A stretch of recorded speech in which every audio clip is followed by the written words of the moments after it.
Oi friends, Rin here. Yes, it is finally here. The guy that you guys probably might be waiting for or not, or just randomly stumble on the video, but that's okay. I am a slow person at making these kind of videos, but that's just how I am. I'm trying to produce some quality content, so that's why it's taking me a longer time to make them. But anyways, before we do start, I want to take the time to thank every single one of you for the continuous support by watching my videos and liking them. But anyways, here is the guide, you guys. Here's the guide, guys. I can't even English. Okay, let's quickly talk about his basics, then we'll get to the tips and tricks of Postman. So, Postman has 6 main buffs. He has the decoding buff, the rescuing buff, the speed buff, the opening gate buff, the vaulting buff, and the vaulting speed buff. Now, the second trait is that Doggo cannot give you letter if 3 things happen. If Doggo gets slapped by the hunter, if you run away from Doggo, I'm not sure why you would run away from a Doggo, and he gets tired, then he gives up on you. Or third, you are cheered or knocked, Doggo cannot give you the letter. And the third trait is that Postman gets this exact same buff as the person that he sends it to if the person actually receives the letter. Now the fourth one is that in case you are a Postman and you are selfish, probably shouldn't be playing Postman. I'm just kidding. Anyways, if you use the letter on yourself and receive the buff for only yourself, it takes 50% longer for the cooldown until you can send the next letter. So try your best to send it to other players, but we'll get more on that later. So let's go to the next part. Okay, now we're going to talk about some in-game concepts like general knowledge you should know about Postman. So first thing is first, when you are spawning into the game, you are given 3 random buffs to choose from. They are randomized, you do not get to pick. When you send out a letter to a player or yourself to receive that buff, they are also randomized once again. So 3 buffs are randomly given to you once again. And this is every single time you send a letter. Okay, the next thing is that you cannot send a letter if you are cheered, or the person cannot receive the letter if they are cheered. But you can be giving people a letter while you are kiting or moving around. So you do not need to stand still when you are giving out that letter. Okay, from the many games I play as Postman, I realized that if a player is hurt and they're kiting, and you're thinking that you should give them a buff to help them out, the answer is if they are already hit, you should not bother to give them a buff anyways, because by the time the letter, it does take time for the doggo to actually get to the person and give them the letter. By the time the dog actually reaches them, they're probably knocked already. So if they are not hurt and you know they are kiting, you can actually give them the buff to help them out. But if they're already hurt, it's not worth it, because chances are they are not going to receive that buff, and if they don't receive that buff, you don't get the buff, so literally no one benefits from that. So try to save the buff for something else, like give it to the savior later on. Okay, some of you guys may have thought of this idea already. Now, it's actually a really good idea, but that's only in theory. It actually never works. I don't know why, it just never works.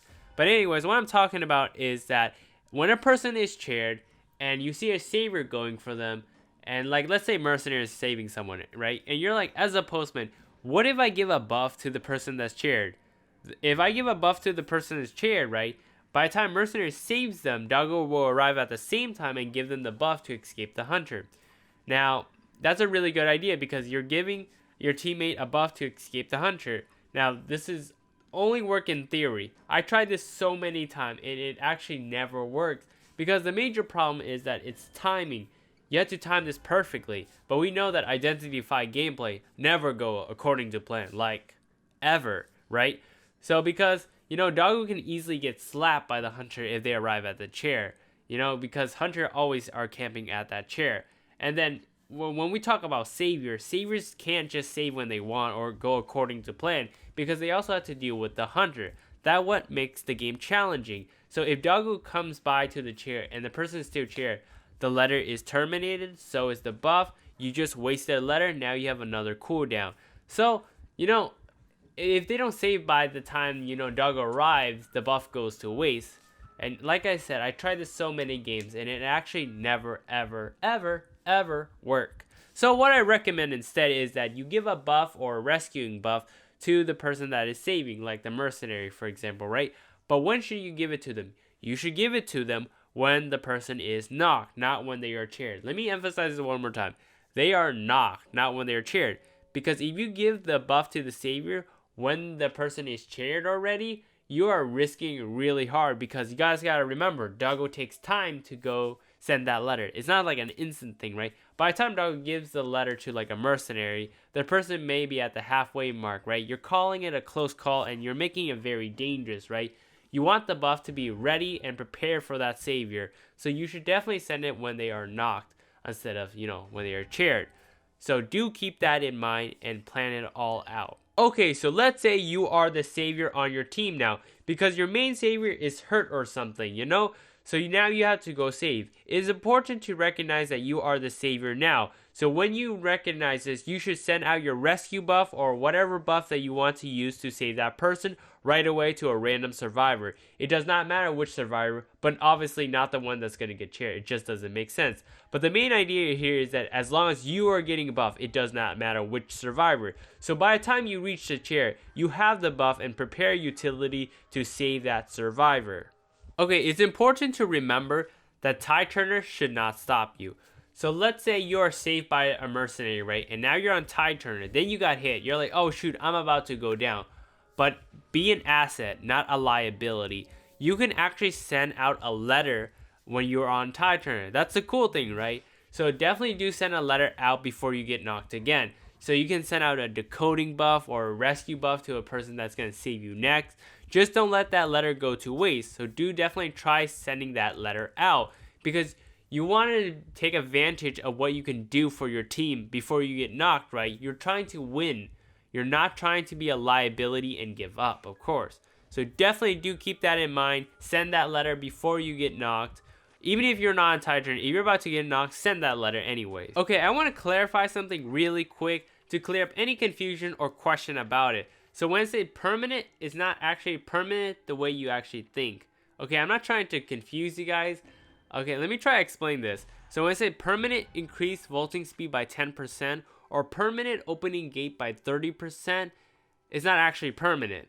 Okay, let's say you have permanent vaulting speed by 10%, right? If you actually have a decoding buff that is sent out, right, it will replace that permanent vaulting speed by 10%. So you will lose that vaulting speed, and now you have gained the decoding. So it only can be permanent if you don't replace that buff, if that makes any sense. Also, no, you cannot stack buffs. So you can't have like 4 Postman on a team and start throwing out buffs at each other, right? It doesn't overlap and like have that 10%, then 20%, then 30%. Just imagine having like 50% decoding speed. You literally pass Mind's Eye and Mechanic. That's literally broken. What actually happens is that it gets replaced and not overlap. So do keep that in mind. Okay, so the only time, in my opinion, there are some situational time, but majority of the time, the only time you want to use the buff on yourself, only yourself, is when you are kiting. It's essentially that you get the buff right away when you are kiting, right? You can't just wait until your teammate receives it while you are kiting. That's going to take way too long. But because you want to avoid using the buff on yourself at all, because that 50% increased cooldown is a lot longer than you actually think. So I would recommend that you use the buff on yourself only when you are kiting. But if you're not kiting, just send it out normally. Do not use it on yourself. That cooldown is way too long and it's not worth it. Okay, we are done talking about general knowledge about Postman. Now let's talk about his buffs, okay? Let's dig deeper into that buff. Let's get enlightened on these kind of buffs. Anyways, I'm being weird, I'm sorry. So the first one we want to talk about is his decoding buff, okay? Now, this is his best buff for the most obvious reason, is because decoding is the most important thing, obviously, if you ever played a single match in Identity 5. So the person that receives it get 10%, then you get 10%. So that's an overall 20% increase for your team. Well, technically it's 12% because you have a negative. Anyways, so the only question that it comes down to is who should you give this buff to? So this comes down to 2 different situations. The first situation is when you have a very strong decoder on your team, okay? So I'm talking about Mind's Eye or Mechanic or Female Dancer, okay? These are very strong decoder. So let's say you spawn in with the decoding buff. Let's say that one of the 3 buffs that you get is a decoding buff. So you want to send it off right away, okay? You want to throw that letter into the decoding buff, but who should you send it to? you should send it not to your mind's eye or mechanic, because most likely chance they're gonna get chased anyways. So you just waste the buff if you do that. So don't do that. You should give it to your 4th player or your savior. Now I recommend your 4th player because your savior should be reserved on preparing to save your mind's eye or mechanic. Let's say you have a cowboy, they're probably gonna run around with a mind's eye eventually and save them. So maybe you should give it to your 4th player, okay? I think that's a better choice in my opinion. Now, the second situation is when you do not have a strong decoder. So let's assume that everybody is a normal decoder. You should not send off the letter right away. You should spawn in and just start decoding, and you should wait it out a bit. You should really check who started getting hit first. So if a player is getting chased and getting hit, right, send it off to a different player. It doesn't matter which player anymore, because you guys have all normal decoding. So this is important because let's say you send it, you don't want to send it right away because you might accidentally send it to the person that's getting chased, and the person that might getting chased might not receive the buff at all. Even if they do, it's only 10% for you because they won't be decoding, and most likely chance Hunter will hit your doggo and none of you guys will receive the buff. So that's very risky. If you're in the second situation, do hold off for a few seconds. I know it's a waste of the buff a bit, but it's really worth it because you don't want to let that buff go to waste. So do check who gets hit, then send it to a different person. Okay, so the next buff we're going to talk about is the dungeon buff, okay? It increases your opening gate speed by 30% and lets you see where the dungeon is, which is actually very good. But you should not confuse this with decoding speed because they are two entirely different things to those who are new out there, okay?